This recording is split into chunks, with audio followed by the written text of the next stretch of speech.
Kim Kardashian recently took a nostalgic trip back to her early days in the spotlight, sharing a funny and revealing story about just how far she was willing to go to build her fame.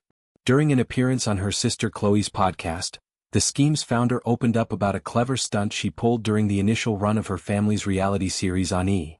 She confessed without hesitation that back then, fame was her singular obsession. She admitted, "It is all I wanted. I lived for it." That raw honesty set the stage for her recounting of a memorable prank involving paparazzi, a borrowed luxury car, and a bit of strategic celebrity stalking. The incident centered on a scheme she hatched with her close friend Jonathan Cheban. Somehow, Jonathan learned the exact hotel in New York where Britney Spears was staying at the time. Seizing the opportunity, the pair borrowed a Rolls-Royce Phantom from an acquaintance and decided to stage an arrival that would make them look like VIPs. They positioned themselves in the back seat, letting the driver handle the drop-off to create the illusion that they were being chauffeured in style. As soon as they stepped out at the hotel entrance, the swarm of photographers waiting for Britney immediately turned their lenses toward Kim and Jonathan. The paparazzi shouted her name, assuming she was there to visit the pop star. Jonathan quickly instructed her to keep her head down and stay quiet, maintaining the mysterious vibe.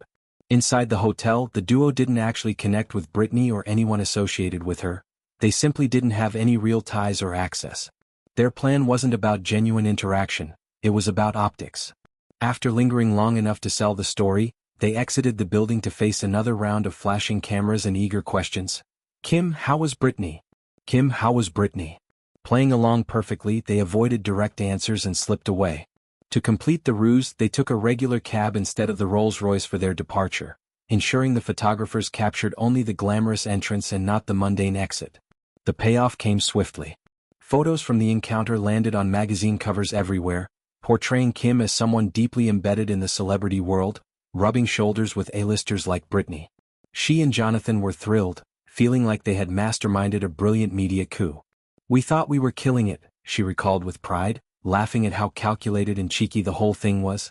In those early years, every bit of exposure mattered, and this prank delivered exactly what she craved: visibility, buzz, and the perception of relevance. This anecdote paints a vivid picture of the relentless hustle that defined Kim's rise. In the mid-2000s, when the Kardashian family show first aired, fame wasn't guaranteed, it had to be chased aggressively. Kim's willingness to orchestrate such moments shows her early understanding of how celebrity culture operates. Perception often trumps reality, and a well-timed photo op can launch or sustain a career. The story also highlights her self-awareness now. She can look back with humor and admit the desperation that fueled those actions.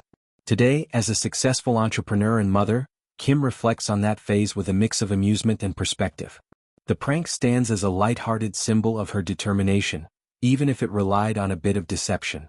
It underscores how much the landscape of fame has shifted, yet also how foundational those early tactics were in building her brand. Her candid admission that she lived for fame serves as both a confession and a milestone. She's moved beyond that hunger, but she doesn't erase it. Instead, she owns it, turning a silly stunt into a memorable chapter in her ongoing story of ambition and evolution.